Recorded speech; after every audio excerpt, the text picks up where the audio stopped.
সবাইকে স্বাগতম।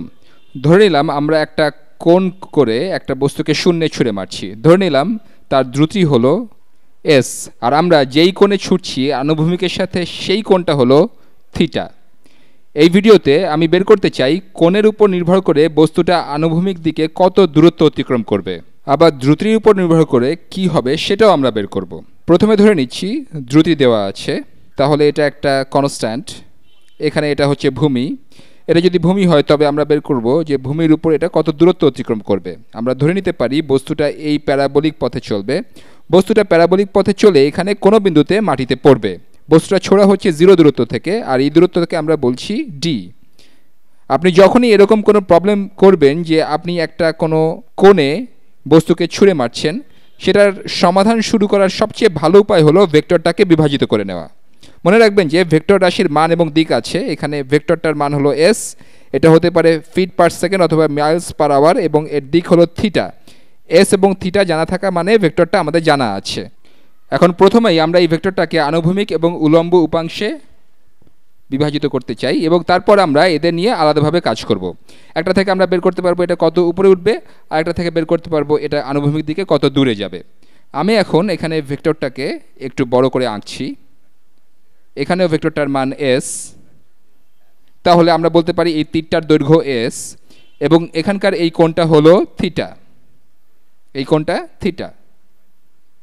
এখন এটাকে আনুভূমিক এবং উলম্ব উপাংশে বিভাজিত করার জন্য আমরা প্রথমে একটা সমকোণ আঁকব, তারপর আমরা আমাদের বেসিক ত্রিকোণমিতির অনুপাত ব্যবহার করব।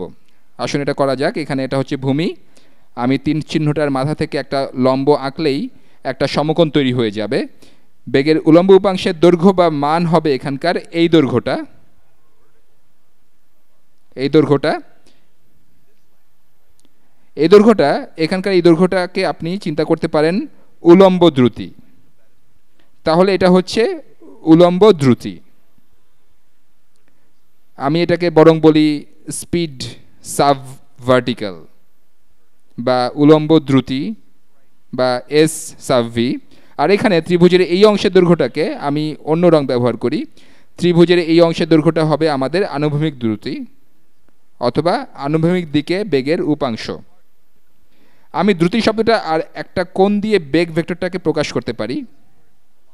দ্রুতি হচ্ছে জাস্ট বেগের মানটা।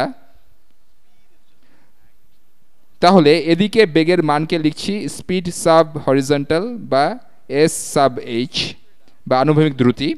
এগুলো বের করতে আমরা আমাদের বেসিক ত্রিকোণমিতির অনুপাতগুলো ব্যবহার করব। আমাদের একটা সমকোণী ত্রিভুজ আছে, এটা হচ্ছে হাইপোটেনিউস বা অতিভুজ। আমি এখানে সোকাটোয়া লিখছি, সোকাটোয়া। আমি এটা হলুদ রঙে লিখলাম, সোকাটোয়া। এটা আমাদের বলে যে সাইন হলো অপোজিট বাই হাইপোটেনিউস, কোসাইন হলো অ্যাডজাসেন্ট বাই হাইপোটেনিউস, আর ট্যানজেন্ট হলো অপোজিট বাই অ্যাডজাসেন্ট। আসুন দেখি কি করা যায়। ধরে নেই আমরা এস এর মান জানি, থিটার মান জানি। আমরা বের করতে চাই উলম্ব এবং আনুভূমিক উপাংশ কত হবে। প্রথমে বের করি উলম্ব উপাংশ কত হবে। উলম্ব উপাংশ এখানে হচ্ছে থিটা এর অপোজিট, উল্টো দিকে। আর আমরা এখানে হাইপোটেনিউস বা অতিভুজের মান জানি এস। তাহলে আমরা সাইন অনুপাত ব্যবহার করতে পারি, কারণ সাইন হলো অপোজিট বাই হাইপোটেনিউস অথবা লম্ব বাই অতিভুজ। আর সাইন ফাংশন থেকে আমরা জানি যে সাইন থিটা। আমি সবুজ রং দিয়ে লিখছি এখানে। আমি উলম্ব উপাংশের সব কিছুর জন্য সবুজ রং ব্যবহার করব। সাইন অফ থিটা সমান হবে অপোজিট, যেটা হলো আমাদের বেগের উলম্ব উপাংশের মান। তাহলে অপোজিট হলো এখানকার এই বাহুটা বাই হাইপোটেনিউস বা অতিভুজ।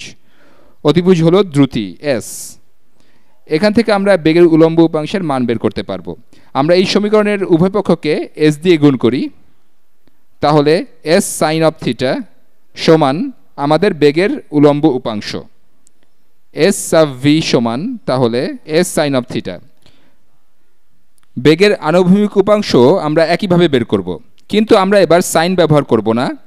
আনুভূমিক উপাংশ এখানে কোণের অ্যাডজাসেন্ট, আর অ্যাডজাসেন্ট এবং হাইপোটেনিউসের সাথে সংশ্লিষ্ট হলো কোসাইন। তাহলে আমরা বলতে পারি কোসাইন অফ থিটা সমান কোণ সংলগ্ন বাহু, এটা হলো আনুভূমিক দ্রুতি ডিভাইডেড বাই হাইপোটেনিউস বাই হাইপোটেনিউস বা অতিভুজ। অতিভুজ হলো এই দূরত্ব এস, তাহলে ডিভাইডেড বাই এস। আমরা আনুভূমিক দ্রুতি বা বেগের আনুভূমিক উপাংশ বা আনুভূমিক উপাংশের মান বের করার জন্য এই সমীকরণটার উভয় পক্ষকে এস দিয়ে গুণ করব। তাহলে পাওয়া যাবে এস কোসাইন অফ থিটা সমান আনুভূমিক উপাংশ। তাহলে আমরা জানি আমরা আনুভূমিক দিকে কত দ্রুত যাচ্ছি সেটা। এদিকে এই আনুভূমিক উপাংশ আমরা জানি এস কোসাইন অফ থিটা, আর উলম্ব দিকে এদিকটায় উলম্ব উপাংশের মান হলো এস সাইন অফ থিটা। আমি একে ফেলি, এটা হলো এস সাইন অফ থিটা। তাহলে আমরা ভেক্টরটাকে দুটো উপাংশে বিভাজিত করে ফেললাম।